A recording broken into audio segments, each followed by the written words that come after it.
ચર્ચા કરી લઈએ.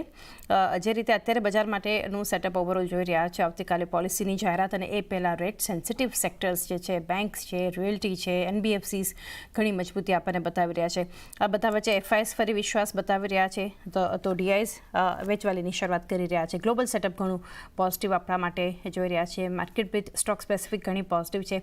તમે કઈ રીતે ભારતીય બજારને જોઈ રહ્યા છો આગળ?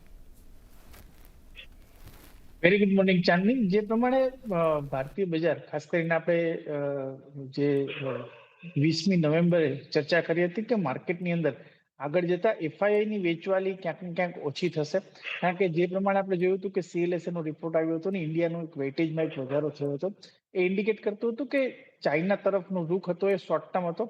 અગેન પાછું FII ઇન્ડિયા તરફ આવશે એ વસ્તુ એક્સપેક્ટેડ હતું ને, જે અત્યારે બની રહ્યું છે. મહત્વપૂર્ણ રહેશે કે ખાસ કરીને આપણે એક સરપ્રાઇઝ નેગેટિવ ડેટા આવ્યા GDPના, અને ત્યારબાદ માર્કેટને RBI તરફથી એક્સપેક્ટેશન જે છે એ વધી ગયું છે કે હવે RBI જે અત્યારે ઇન્ફ્લેશન ઉપર જ ફોકસ હતું અને કન્સર્ન હતું ને ઇન્ફ્લેશનને કંટ્રોલ માટેની વાત હતી, એમાંથી હવે અગેન ગ્રોથ ઉપર ફોકસ કરશે અને પોલિસી જે છે એ થોડી ઇઝી બનશે in the terms off rate cut, in the terms of CRR cut. તો માર્કેટ અત્યારે આ એક્સપેક્ટેશનમાં ચાલી રહ્યું છે ને એની હિસાબે અત્યારે આપણે એક સ્ટ્રોંગ રિકવરી જોઈ રહ્યા છે. સ્ટોક સ્પેસિફિક વેલ્યુએશનનો કમ્ફર્ટ પણ ઘણો આવી ગયો છે માર્કેટની અંદર, અને જે પ્રમાણે અત્યારે તમે જુઓ કે SIP નો ફ્લો છે, ઓલમોસ્ટ 23,000 કરોડની આસપાસ મંથલી SIP અત્યારે પંપ થઈ રહી છે.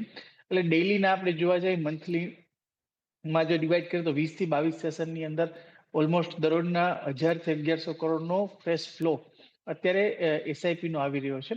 તો આ કન્ડિશનની અંદર મારું માનવું છે કે ઓલ ઓવર જો FII ની વેચવાલી ક્યાંક ને ક્યાંક જો ઓછી થશે તો ડેફિનેટલી માર્કેટને એક રિબાઉન્ડ તરફનો સપોર્ટ મળશે, અને RBI ની કોમેન્ટ્રી ઘણી મહત્વપૂર્ણ રહેશે આવતા દિવસોની મૂવની અંદર.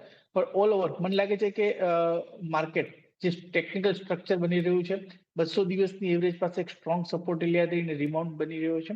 હજુ પણ અહીંથી આપણે એક પોઝિટિવ આઉટલુક સાથે કારોબાર કરવો જોઈએ. નીચેની તરફ સપોર્ટ એરિયા બની રહ્યા છે, 24,200ની આસપાસ એક સપોર્ટ એરિયા બની રહ્યા છે.